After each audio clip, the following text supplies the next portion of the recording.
54व्या भारतीय आंतरराष्ट्रीय चित्रपट महोत्सवाच्या अनुषंगाने आज सेक्रेटरिएटमध्ये एक मीटिंग पार पडली आणि त्या मीटिंगच्या संदर्भामध्ये NFDCचे अधिकारी वर्ग मोठ्या प्रमाणात उपस्थित होते आणि काय काय प्रकारची चर्चा झाली आपण थेट त्यांच्याकडून जाणून घेऊया। सर, आज एक जनरल मीटिंग हुई सेक्रेटरिएट में, जो बहुत से सेक्रेटरीज यहाँ पे उपस्थित थे। क्या हुआ मीटिंग में और कैसी तैयारी चल रही थी? तो ये कोऑर्डिनेशन मीटिंग थी। ये बहुत इम्पॉर्टेंट है क्योंकि इसमें सारे डिपार्टमेंट्स जो गोवा गवर्नमेंट के हैं वो रहते हैं और जिसका जो कार्य है उसे करने के लिए उनकी क्या तैयारी चल रही है, बिकॉज अब फेस्टिवल बस एक हफ़्ते दूर है फेस्टिवल स्टार्ट होने में और सभी की तैयारियां अच्छी चल रही हैं। सभी एक टीम की तरह काम कर रहे हैं। That's the very encouraging thing.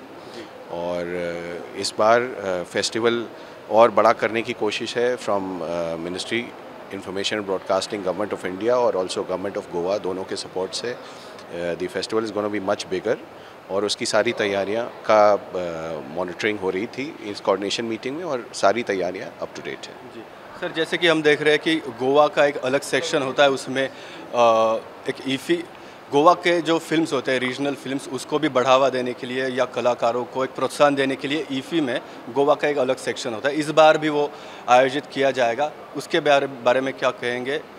जो क्राइटेरिया होता है कि कम से कम 5 फिल्में आनी चाहिए, 10 से आगे फिल्में जा चुकी है, एंट्रीज़ आ चुकी है, लगभग 20 एंट्रीज़ आ चुकी है, उसके बारे में क्या कहेंगे? इस बार भी एक सेक्शन जो गोवा की फ़िल्मों का है वो ऑर्गेनाइज़ किया जा रहा है।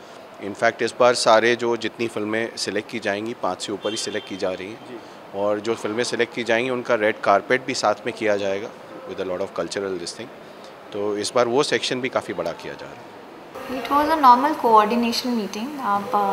The event is almost here. 20 तारीख से ईफी है, तो बस वेरियस लाइन डिपार्टमेंट्स के साथ जो कोऑर्डिनेशन, ताकि बेटर कोऑर्डिनेशन हो पाए, इसके लिए ये मीटिंग CSR के चेयरमैनशिप में हुई थी। So the preparation is in full swing. बहुत अच्छे से तैयारी चल रही है। I think we are within the time frame and well within the time lines and I think we'll put up a good show. अच्छा show होगा इस बार ईफी का। सो सारी तैयारियां ऑन ट्रैक हैं। सारे OSDs have also kind of reported, all the departments are working. जो उनका काम है वो अपने अपने काम में लगे हुए हैं। NFDC की भी टीम आ चुकी है यहाँ पे। So we are on track as far as IFFI is concern. बट इस बार भी हर साल की तरह काफ़ी important celebrities are coming up and you already know कि Michael Douglas and Catherine Zeta-Jones will also be a part of IFFI this year. So and we have similarly various other celebrities from Bollywood as well as from South India also. So the list is long. 54व्या भारतीय आंतरराष्ट्रीय चित्रपट महोत्सवाच्या तयारीच्या अनुषंगानं आज सेक्रेटरिएटमध्ये एक meeting पार पडली, ज्याच्यामध्ये सगळे अधिकारी वर्ग या मीटिंगमध्ये उपस्थित होते। मग ते ESGचे अधिकारी असतील, NFDCचे अधिकारी असतील, स्वतः पृथुल कुमार NFDCचे वरिष्ठ अधिकारी देखील या मीटिंगमध्ये उपस्थित होते आणि गोव्यातील विविध विभागांचे सचिव देखील या मीटिंगला उपस्थित होते। त्याच्यामध्ये ESGच्या CEO अंकिता मिश्रा, त्याचबरोबर जनरल सेक्रेटरी असतील किंवा अधिकारी असतील, त्याचबरोबर उत्तर गोव्याचे पोलीस अधीक्षक नितीन वाल्सन हे देखील या मीटिंगमध्ये उपस्थित होते। Subscribe Prudent social media channel and press bell icon for latest notifications.